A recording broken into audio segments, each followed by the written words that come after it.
Good evening, friends. Thank you for giving me your comments and suggestions, and on both on Twitter, Coup, and Twitter, as well as on YouTube. I do make sure that I read all of them and post them on social media.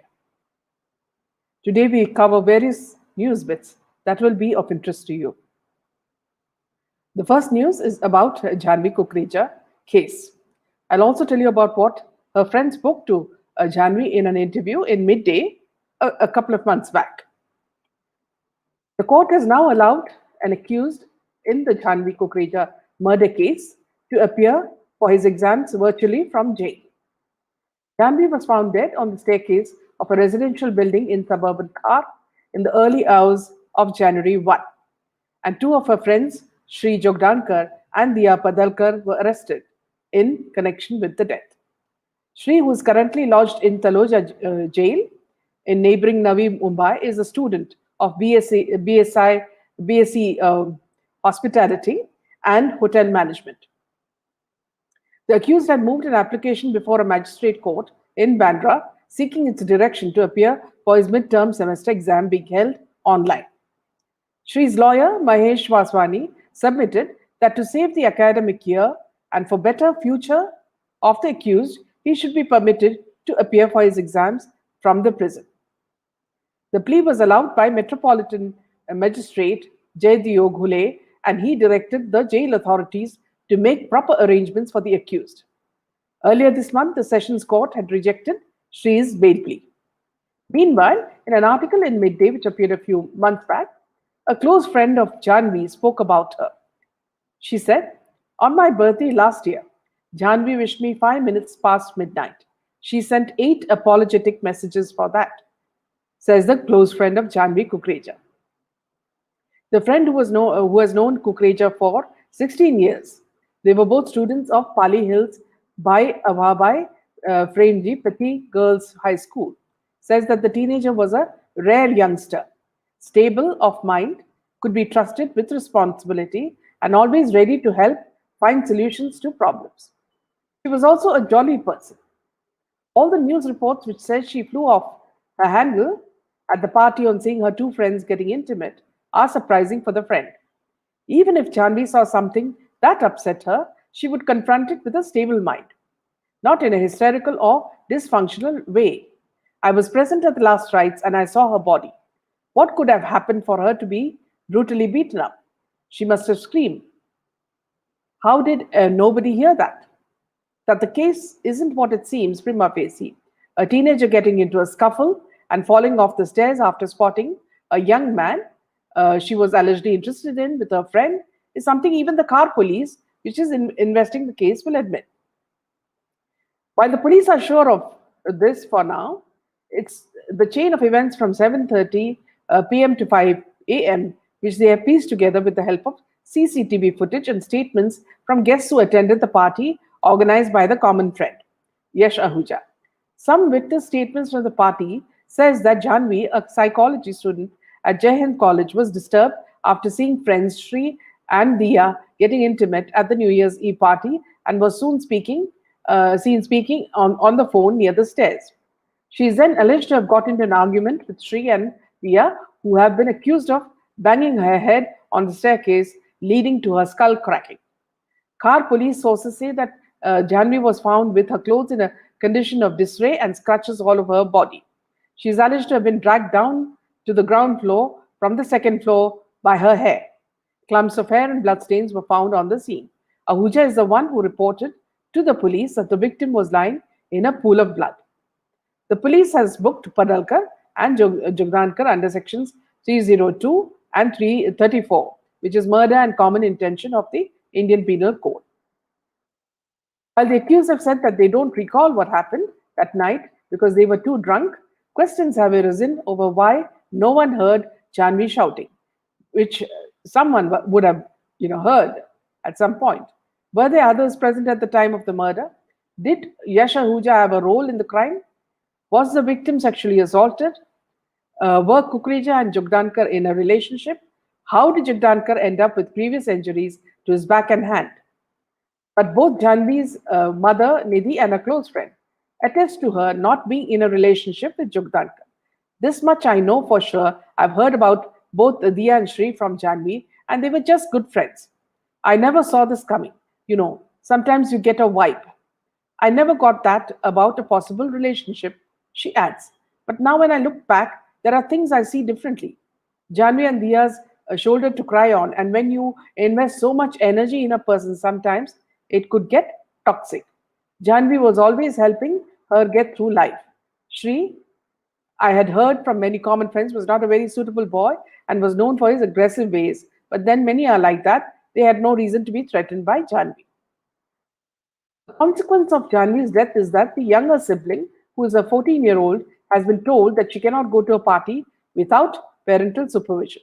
Her life is over. She can never leave the house again. I can't lose another child, Nidhi said matter of factly. She is a manager at a jewelry firm, and she shares that she's been saving up for Kukreja's education abroad. She says she was a loving child, homely and focused on studies. She had collected so many certificates. She always got high scores and even worked for the Rotary Club.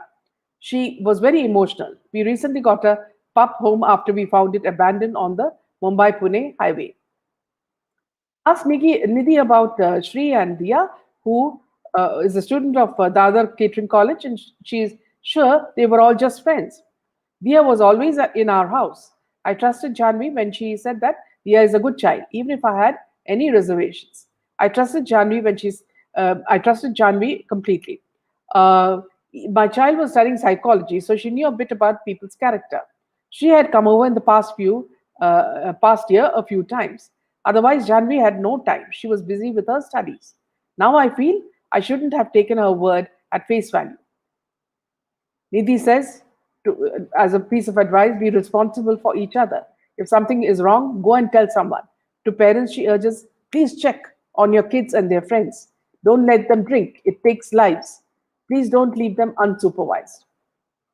Viewers, you will recall that at the night of the party, which was organized by Yash Ahuja, the party was at the terrace. Conflicting accounts have emerged about what transpired that night. The sequence, this is according to the police, has been put together by the information the police sources shared with Midday. 7:30 p.m., the party starts on the terrace of Bhagwanti Heights Khar. 7:45 p.m., accused Diya and victim Janvi leave the venue to return to Santa Cruz to celebrate Janvi's father's birthday.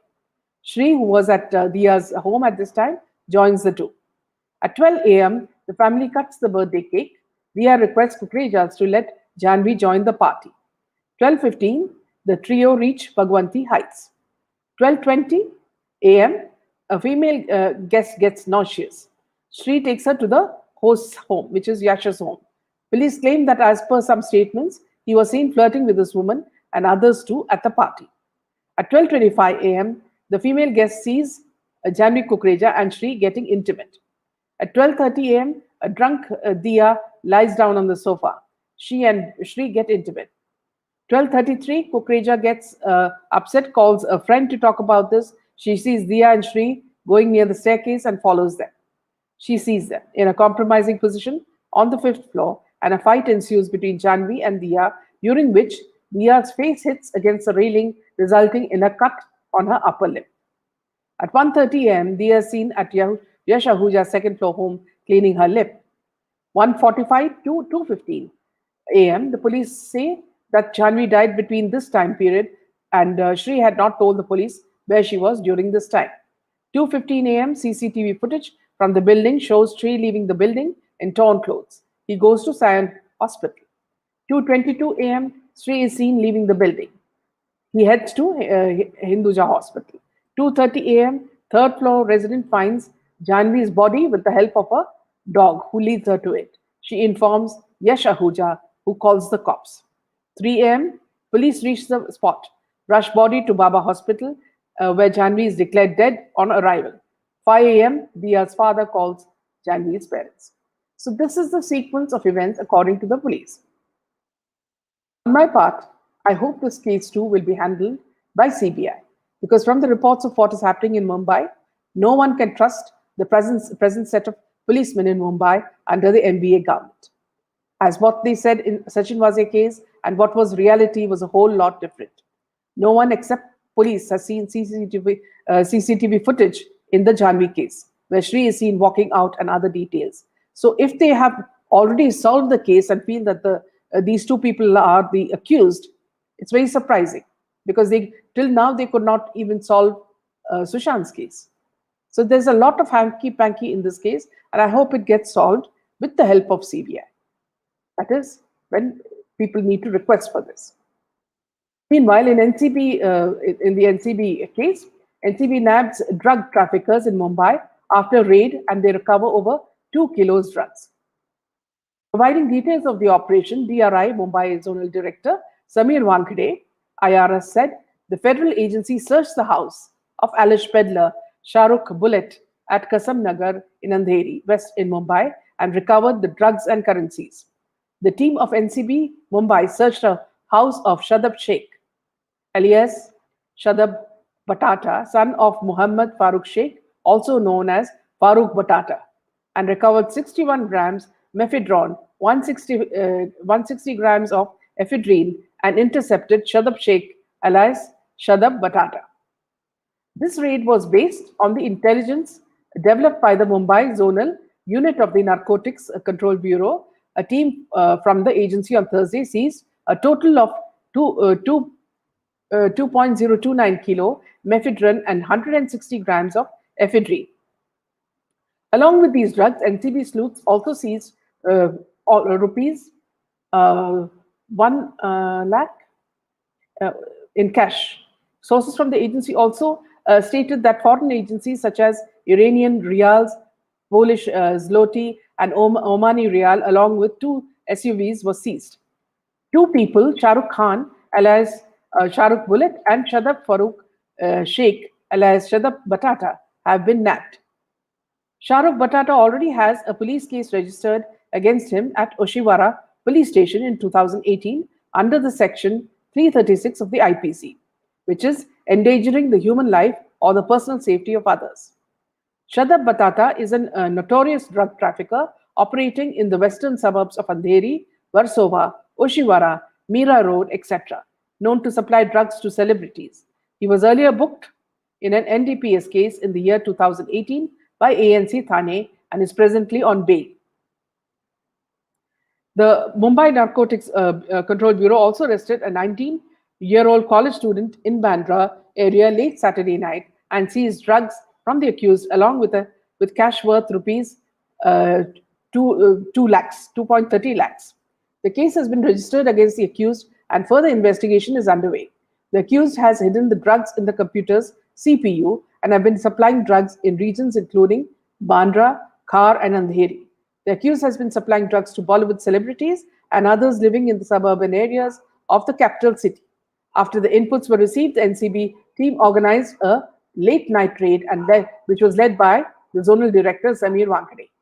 As per the sources, the accused name is Ayan Sinha, and when the NCB raided his house, his 2 dogs tried to scare the NCB officers from entering. But the NCB officials somehow managed to barge in. NCB has seized a mobile phone, computer, electronic gadgets, and drugs measuring machine. The accused was produced in the court and sent to custody for 4 days by the court. The accused during the interrogation also took the name of celebrities whom he supplied drugs to. The NCB says that the accused is not running the syndicate alone and they're looking for some more people involved in this trade. The accused had sold drugs during the lockdown and made a good amount of money. After the accused was apprehended, the NCB launched a raid at some place in Bandra last evening. The drugs angle linked to actor Sushant Singh's death investigations have prompted the NCB and the police to conduct more raids to eliminate the menace that had allegedly plagued the Bollywood industry. Remember, friends, we just spoke about Janvi Kukreja case, and now we're talking about the NCB raid. Remember that these are related. Without people supplying these drugs, these children will not get drugs. And whether they were given these drugs unknowingly, and what is the effect of these drugs? Does it make them violent? Violent to such a state that a girl like Janvi Kukreja gets around 43 serious wounds, a hole in the skull. and so many other injuries for Sri as well and the Dia as well. So it's all interrelated, and unless this drug menace is completely rooted out, our children cannot be safe. Meanwhile, Sachin Waze admits that he destroyed 5 mobile phones after the dead body of Mansukh Hiren was found. The NIA officials have taken the help of experts to retrieve Waze's mobile phone data, which would give them crucial digital evidence about his involvement in the Mansukh Hiren death case. The prime accused in the Mansukh Hiren case, Sachin Waze, has admitted to the NIA that he destroyed 5 mobile phones, including his official one, after Mumbai police discovered the dead body of Mansukh Hiren from Kalba Creek on March 5th. According to the reports, the NIA officials have taken the help of experts to retrieve Waze's mobile phone data, which would give them crucial digital evidence about his involvement in the Mansukh Hiren death case. The officials suspect that Waze was using at least 13 mobile phones. Can you believe that? Reportedly, with the help of another accused, Vinayak Shinde, a constable in Mumbai's police crime branch, Sachin Waze had come into contact with a person who runs a club in South Mumbai, which was frequented by gamblers and bookies. The probe has revealed that Waze had asked the club owner and Shinde to arrange some SIM cards for him. Later, Waze came into contact with bookie Naresh Gore, who provided 5 SIM cards for Waze. Waze had also arranged to get 4 mobile phones through one of his acquaintances. During the investigation earlier, the Maharashtra ATS official had recovered 3 mobile phones. However, they could not recover the cell phone used by Waze to call Mansukh Hiren, as it was destroyed by the suspect through an acquaintance. The police has recovered 3 SIM cards, while the 2 others used in the crime were destroyed. Police have identified the person who helped Waze get the 4 mobile phones. The investigators have also now identified the person who damaged the phone after Hiren's murder and have interrogated him in connection with the case as well. Earlier, in a sensational disclosure, Maharashtra ATS sources had revealed that Mansukh Hiren was administered chloroform and was thrown in the creek from where his body was recovered. The report also says that Hiren was murdered in the presence of Sachin Waze. Reports suggested that the technical mobile tower and IP evaluation suggested that Sachin Waze was present in the vehicle when Mansukh Hiren was killed. A post-mortem report that revealed that Mansukh Hiren had sustained bruises before he was killed. A report by Times Now has said that soon after the murder of Mansukh Hiren, Sachin Waze raided a bar in Dongri to evade suspicion. The owner of the bar confirmed that Sachin Waze raided the bar with the assistance of Dongri police. What exactly was inside the 5 bags Sachin Waze carried to the Mumbai hotel Trident with a mystery woman? The prime suspect in the Antilia bomb scare and Mansukh Hiren death case, Sachin Waze walked into a 5-star hotel, Trident, in Mumbai on February 16 with 5 black bags. Which were full of cash. Sources in the NIA now confirm that the suspended Mumbai police officer was carrying 5 bags full of cash on the day of the incident. Waze, who is in the NIA custody, is a prime suspect in the Antilia bomb scare case and the death of Thane-based car dealer Mansukh Hiren. A mystery woman was also seen at the hotel with Sachin Waze on February 16. Waze stayed at the hotel from February 16 till February 20. He had checked in using a fake Aadhaar card. At the time of entering the hotel, Sachin Waze had his bag scanned. Visuals from the scanning kiosk of the hotel now confirm that he was carrying a considerable amount of cash inside the hotel. The NIA is also scanning CCTV footage retrieved from the hotel in Mumbai. Footage available with the NIA shows him entering the hotel on February 16 with 5 bags. Members of the hotel security who were stationed at the scanning kiosk have also been questioned. According to the investigators, a businessman paid rupees 13 lakhs to book the hotel room for Sachin Waze for a period of 100 days. The booking was done through a travel agent. Sachin Waze was produced before court on Thursday and sent to NIA custody till April 3rd. He's also being interrogated in connection with the bags.